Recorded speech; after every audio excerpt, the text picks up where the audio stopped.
Ready for a deep dive? Always. Let's dive into the mind of Steve Jobs, shall we? Sounds good to me. We're using Walter Isaacson's biography to guide us. Okay. It's really more than just a typical tech story. It gets Yeah, at, like, right? how someone's personality and drive can, like, really change the world, you know? Totally. It's that intersection of ambition and this relentless pursuit of perfection, right? Exactly. Isaacson starts, though, Yeah. with this fascinating look at Jobs' early life. Okay. And, believe it or not, his adoption played a key role, like a really key role. I see. Yeah, it's interesting to think about how just knowing that really affected him. Yeah, yeah. Isaacson actually quotes Jobs as saying, Yeah. "Knowing I was adopted from an early age instilled in me a sense that I had been chosen, which gave me a confidence that I might not have had otherwise." Wow. A sense that I had been chosen. It makes you wonder, right? It does. Did that fuel his drive I mean, it's easy to see how that would happen. to make a dent in the universe? Yeah, definitely. I mean, it's a compelling thought to think about. Yeah. I mean, this wasn't just some, like, passing fact Right. about his adoption. It was intertwined with his ambition. He really felt it. Yeah. I see. Like he had something to prove Wow.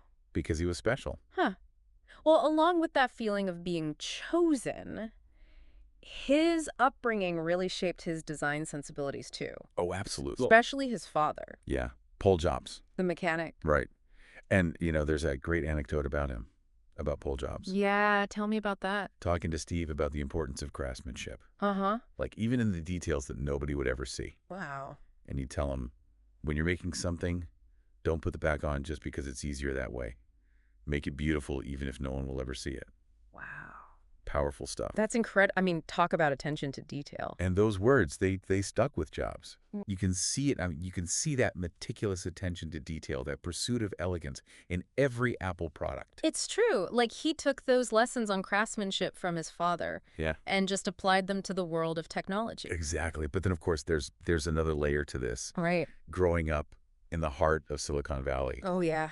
surrounded by, All those engineers? right, engineers and this burgeoning tech culture. I mean, imagine. Can you imagine the impact? On someone like him? Yeah, a young, impressionable mind like Jobs's. Yeah. It was just the perfect breeding ground for what he became. So interesting. Jobs even described that era, saying it was a magical time. You could feel the energy in the air. Everyone was inventing something new. Wow. It was like this incredible mix, the counterculture movement, Right. meeting the digital age. Yeah, and he was right there in the middle of it. And Jobs was right there, absorbing it all. What a fascinating combination of, I don't know, like innovation and rebellion and energy. Yeah, yeah. And that brings us to, I guess, That does. the early Apple years. Right. When we see this really fascinating partnership emerge. It is fascinating between Steve Jobs, the visionary, Yeah. and And then Wozniak. and Steve Wozniak, the engineering genius. Yeah, I mean, what a pair. What a pair. Mm. I mean, the Wozniak-Jobs partnership, it's a classic example, I think, Oh, of how totally different personalities, contrasting personalities, right. can create something amazing. It's so true. It happens all the time. Wozniak, with his, technical brilliance, Yeah, yeah, yeah. and Jobs with his uncanny ability to sell the future.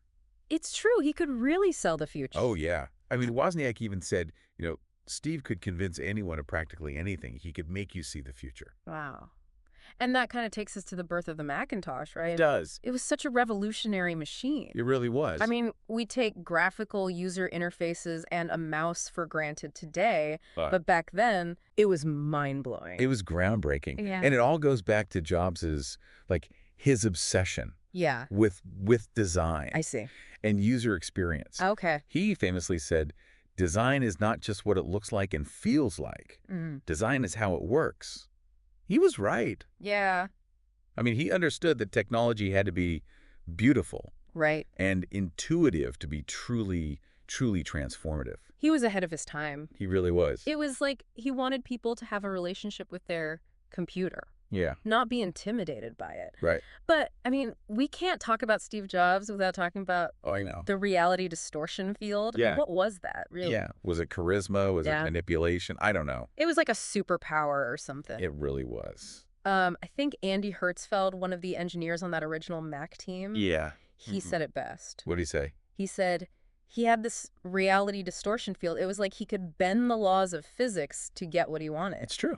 It's true. I mean, how do you even explain that? I know, and Some people saw it as like, I don't know, it's fascinating. just pure willpower, this like force of personality. Belief in his vision, yeah. But other people saw it as like manipulation. Oh, absolutely, yeah. So was it both? I mean, you have to wonder, A little of both.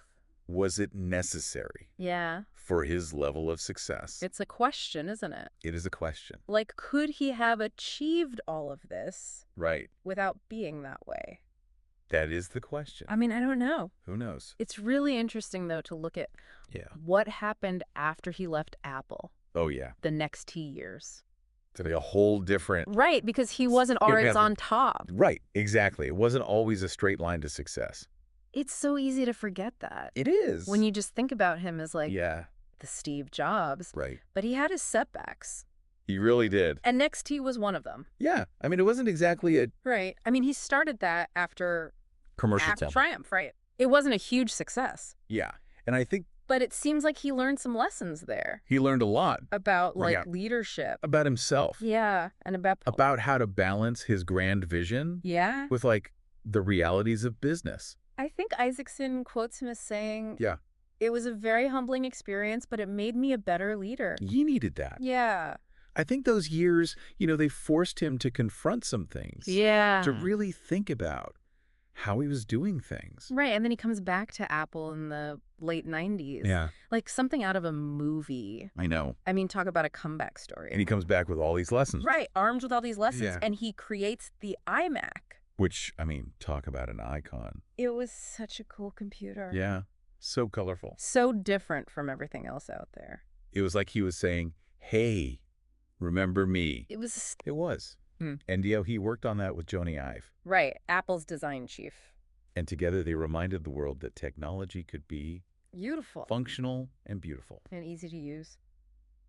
As I've said, Steve taught me that design is not just about aesthetics. It's about solving problems in an elegant way.